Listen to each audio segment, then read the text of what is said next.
Jacob. Oui, bonjour. Bonjour, enchanté, Franck Chic, formateur à l'AFPA Doré. Oui. Je suis formateur en cuisine. J'anime différents types de formations, pizzaiolo, cuisinier. Et figurez-vous que nous sommes en train de travailler sur les algues, mais nos connaissances sont toutes limitées. Et c'est pour ça qu'on a fait appel à vous, guide du littoral, pour nous présenter toutes ces algues qui se trouvent à nos pieds. Écoutez, c'est avec grand plaisir que je vous accueille pour découvrir les algues qui se trouvent à nos pieds et peut-être les travailler avec un cuisinier. On s'est un petit peu excentré pour se mettre à l'abri du vent pour qu'on puisse aisément parler justement de ces richesses de la mer. Anne, avant que vous nous présentiez vos algues, est-ce qu'il est possible de se tutoyer? Oui, bien sûr. Super, merci. Je vois que tu as ramassé plein de belles choses. Est-ce que tu peux nous les présenter? Oui, alors ce matin, j'ai commencé par glaner un petit peu quelques algues que je peux te présenter, peut-être une par une pour qu'on puisse les regarder. Avec plaisir. Donc la première algue que je vous présente, donc c'est la dulce de son nom commercial. Là, autrement, elle s'appelle la Palmaria palmata. Une algue dont vous voyez bien, on reconnaît bien la couleur, donc la famille des algues rouges. La deuxième algue que je vous ai cueillie, vous en tant que cuisinier, vous devez la connaître. Hein. Alors sûrement pas sous cette forme-ci, mais plutôt sous forme de feuilles, paillettes, qui va servir à faire les sushis et les makis. Donc c'est une algue non pas que japonaise, c'est une algue bretonne, c'est la porphyra, ou de son nom commercial, la nori. Et puis une troisième algue, que l'on peut également comestible, que l'on peut cuisiner, c'est la laitue de mer.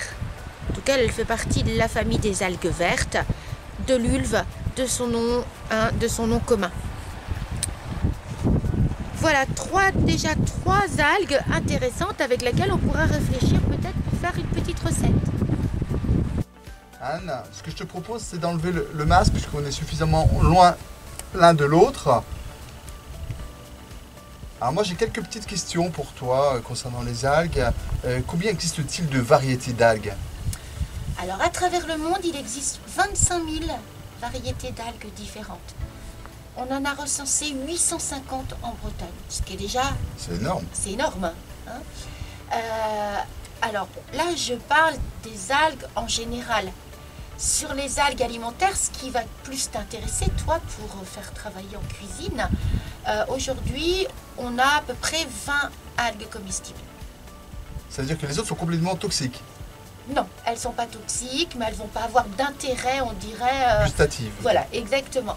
Donc celle que j'ai ramassée un petit peu ce matin, c'est celle que bien, on va en général retrouver sur le marché. Alors je sais la question, je vois dans tes yeux que tu as posé la question, mais pourquoi venir aujourd'hui arriver à manger des algues? Complètement. Voilà. Eh bien je pense que les algues, déjà, il faut se dire que l'algue n'est pas un légume. L'algue va être un complément, on va le prendre comme un assaisonnement, on va la prendre un petit peu comme pour rajouter des goûts, des saveurs à nos plats. Est-ce qu'on peut en manger autant qu'on veut? Alors, on n'est pas très habitués, nous les Occidentaux, encore à manger des algues comme peuvent manger justement les pays asiatiques. On préconise à l'heure actuelle de ne pas dépasser 50 grammes d'algues par jour et par personne. Après, pourquoi manger ces algues? Eh bien, déjà, un apport considérable et très intéressant de protéines. Et on sait qu'aujourd'hui, on est tous à réfléchir sur comment passer de la protéine animale, peut-être la remplacer par la protéine végétale dans la cuisine. Complètement. Il y a une concertation sur ça, sur ces protéines à développer dans notre consommation. Donc pourquoi pas se tourner vers les protéines végétales des algues. Ces algues, dans la mesure où elles vivent également dans un milieu, milieu marin, elles vont être riches en sels minéraux. Elles vont avoir du phosphore, du potassium, du fer, du magnésium. Elles vont être très riches également en vitamines, les vitamines A, B, celles qu'on va retrouver dans nos aliments. Et puis elles vont avoir aussi un intérêt, sûrement peut-être pour la cuisine, c'est justement ces arômes qu'elle pourrait dégager. Moi, je les cuisine aujourd'hui très simplement. Hein, je les mets dans les soupes, je vais les saupoudrer dans mes salades, je vais les utiliser également comme un condiment, on pourrait dire. Par contre, les travailler, on va dire, autrement, ça, oui, je suis très contente de te rencontrer. Justement, nous, on a fait ce travail justement d'études, de recherche avec nos stagiaires pour mettre au point une recette. Et on aimerait bien partager cette recette avec toi pour que tu puisses nous éclairer aussi, éclairer nos stagiaires sur les algues, mais sur la qualité de la recette qu'on a constituée. Ah, mais avec grand plaisir. Par contre, ce que je te propose, qu'on reste un petit peu au grand air comme ça, c'est quand même plus facile entre nous deux. Je t'invite à se rendre chez Gilles Damourier, donc qui est un ami ostréiculteur et qui va avoir un espace dégustation. Je pense que là, tu vas retrouver le plaisir de cuisiner les algues. On se retrouve tout à l'heure. Merci en tout cas, et puis à tout à l'heure. À tout à l'heure, Franck. Ah, Franck, je reviens avec les algues qu'on a pêchées ce matin. Super. Je me permets d'enlever le masque pour qu'on nous entende bien. Écoute, moi, comme tu peux le voir, je me suis installé, je suis venu avec le matériel et surtout tous les ingrédients nécessaires à la réalisation de la recette proposée par nos stagiaires et travaillée sur le sang. Voilà. Je te présente les ingrédients. Vas-y. Donc, c'est une recette à base de fromage, un fromage frais de chèvre. On a fait une petite brunoise de poivron avec accompagné de cacahuètes et on va y faire un petit tartare. Et nous, on n'avait pas la chance de connaître toutes les algues, on a pris des algues déshydratées. Oui, c'est une très bonne idée. Là, on a un petit mélange de 3 algues. On a la nori, on a la laitue de mer et la dulce. C'est ce qu'on trouve traditionnellement. Voilà. Et puis pour cela, donc, pour réaliser le tartare, on va ajouter un tout petit peu d'eau pour réhydrater l'algue, l'huile d'olive et du jus de citron. Un peu de poivre, pas de sel, puisqu'on est déjà sur quelque chose de très iodé. Et à côté de ça, on va détendre le fromage de chèvre avec un peu de crème. Et associer donc notre poivron taillé en brunoise. Écoute, ça devrait être une belle surprise. Eh bien écoute, est-ce que tu veux bien nous représenter les algues ramassées ce matin? Oui, bien sûr. Alors Franck, tu te souviens, cette algue que l'on connaît sous le nom de nori. Oui. Son vrai nom, c'est la porphyra. Elle est souvent utilisée pour faire les sushis et les makis. Toi, chef cuisinier, tu dois bien la connaître. On avait, tu te souviens également, récolté de la laitue de mer. Son vrai nom, c'est l'ulve. Voilà. Et, bien évidemment, cette jolie petite algue rouge que l'on appelle la Palmaria palmata, qui est commercialisée sous le nom de dulce. C'est exactement les 3 algues que tu vas retrouver dans les paillettes que tu as achetées. D'accord. La nori, la laitue de mer et la dulce. Alors figure-toi qu'en travaillant la laitue de mer, en voulant la dessécher au micro-ondes, on a fait sauter presque le micro-ondes, puisque c'est ce que tu m'as dit, c'est que ça contient beaucoup de fer. Oui, c'est une algue qui est très très riche en fer. Et comme le micro-ondes n'aime pas le fer, et ben ça éclate, ça fait des étincelles partout dans le micro-ondes. Voilà. Et c'est voilà, comme ça qu'on apprend. Et c'est comme ça qu'on apprend. Tout à fait. Donc voilà, donc c'est exactement, là elles sont fraîches, la recette que tu vas travailler, elles sont déshydratées. Alors j'attends un petit peu de voir comment tu vas faire tout ça. Je remets le masque, voilà. Donc je prends un tout petit peu de la déshydratée. Alors là c'est juste pour dresser pour une personne. Alors on est dans un milieu naturel, avec des conditions qu'on a là, avec des rayons de soleil qui apparaissent, il y a un tout petit peu de vent. Donc soyons pas surpris. Je vais, comme je vous le disais tout à l'heure, rajouter un petit peu d'huile d'olive. Voilà, le vent vient nous embêter un tout petit peu. Et bien pour l'empêcher de partir, voilà, je mets mon huile d'olive. Et puis je vais prendre aussi un tout petit peu, je la cherchais, un tout petit peu d'eau.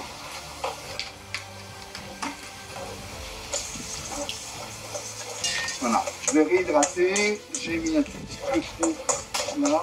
Alors l'idéal bien sûr, c'est de réaliser cette recette la veille, le temps que les arômes se mélangent, que ça infuse, qu'on ressente bien l'échalote, un tout petit peu d'échalote dedans.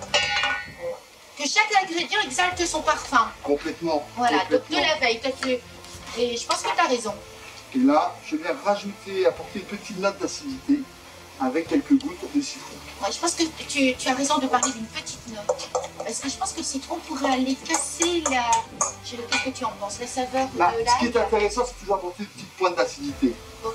D'accord? D'accord. Parce que là, tout à l'heure, on va avoir le poivron, on va avoir du chèvre, et c'est relativement doux en bouche.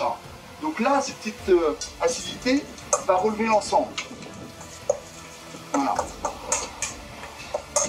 Tu vois? Bien. Ici, on voit, hein, je sais pas, on voit que ça commence à prendre, ça devient compact. Voilà.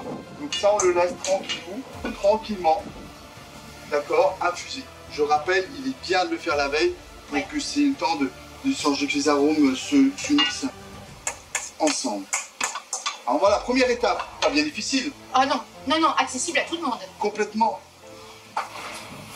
La deuxième étape, j'enlève mon masque pour les explications, c'est de détendre ce chèvre frais. Et on va le détendre avec un tout petit peu de crème. Alors on peut le faire à la main avec un fouet, tout simplement. Oui. Hein, mais là, on va utiliser le batteur. Voilà, je le mets dedans.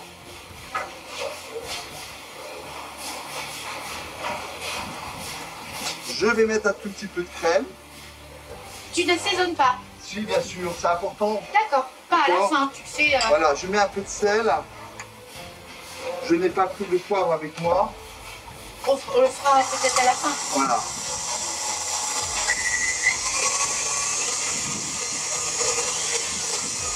Pour ça, ça va, c'est une texture moelleuse, souple.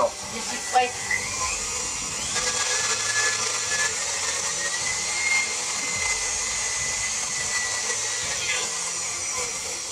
Voilà, parfait. En fait, ce que tu as cherché, c'est d'avoir une texture mâche et souple avec donc ton fromage frais de chèvre, ta punaise, une autre texture et le tartare. Moi, je pense que c'est une très très belle idée. Là, Une très bonne réflexion par rapport au stagiaire, bravo. Oui, il y a eu un travail intéressant. Oui. Alors, c'est vrai que pour réaliser une recette, il faut s'y prendre à plusieurs reprises. Oui, j'imagine. Il faut faire plusieurs tests. Ouais. Mais c'est pour ça aussi que j'ai fait appel à toi pour m'aider dans la recherche de recettes, de pouvoir conseiller aussi les gens à la sortie des sorties algues. Ah, la poche. J'enlève toujours pour qu'on m'entende bien. Regarde, cette poche, hop, je la garnis, je descends bien toute la matière. Voilà. Ici. Ah ouais, t'as vraiment un savoir-faire parce que moi j'en mets partout à chaque fois. Hein. Donc, tu vois, je vais utiliser ce verre. Alors, c'est une recette qu'on peut présenter dans une assiette. Une petite araignée, dans une assiette ou dans un verre. L'avantage du verre, c'est qu'on va profiter pleinement des couleurs. Ah, ouais, vas-y. Je suis voilà, je suis toute disposée pour voir un petit peu le résultat. Eh bien, écoute.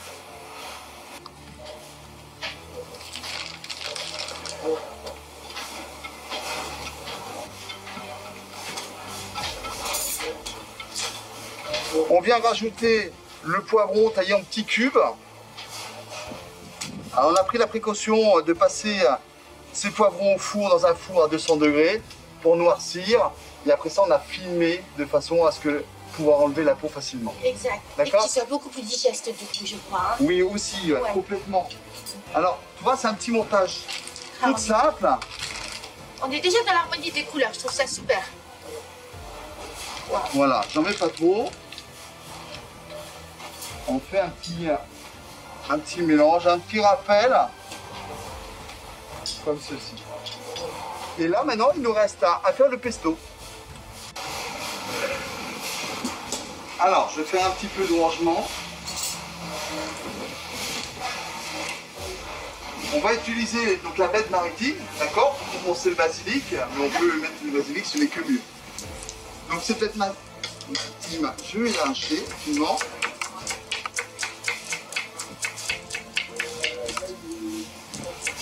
Voilà, et ensuite on va la mixer. On va ajouter de l'ail, de l'huile d'olive, comme ceci.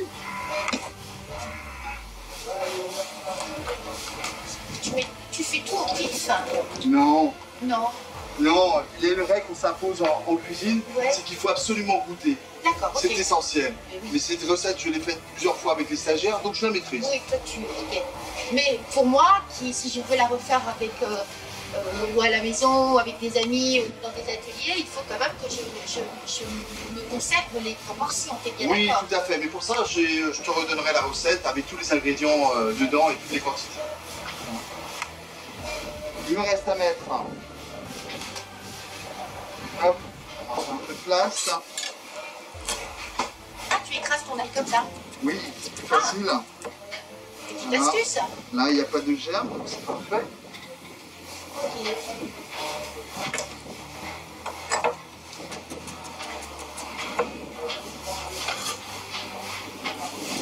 Voilà. Après, là j'ai vu que tu avais mis 2 pouces à peu près. À peu près, oui. Ouais. Voilà, mais on prendra le soin de goûter. Je rajoute Cacahuètes. des cacahuètes. Ah bon? Alors dans le pesto, on peut y mettre des pignons de pain. Oui, ça je savais, mais des cacahuètes... Et bien des cacahuètes qu'on a légèrement torréfiées au four. Ok.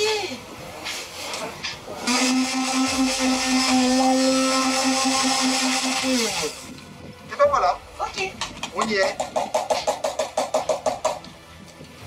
Alors, je me débarrasse de ça pour pas mettre de l'huile partout. Tout simplement. Hop, voilà. Alors, je vais faire goûter. Tu vas me dire ce que tu en penses.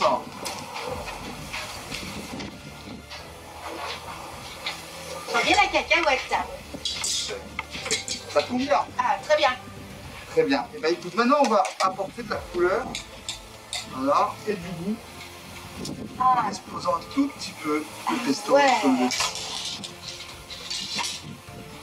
Qu'est-ce qu'il nous reste à mettre? Le tartare qu'on a réalisé tout à l'heure.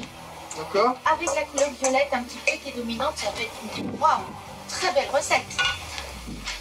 L'idéal, c'est quand même, comme je l'ai dit tout à l'heure, de faire la veille, on aurait quelque chose de plus construit, beaucoup plus réhydraté. Et là, pris par le temps, voilà, je viens délicatement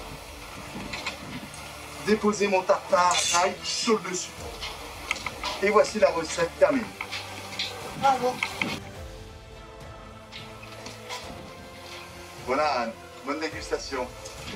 Waouh. Il fait d'harmonie, il y a une pyramide de couleurs. Tu sens les algues? Bravo. L'idéal, c'est d'embarquer un peu de tout.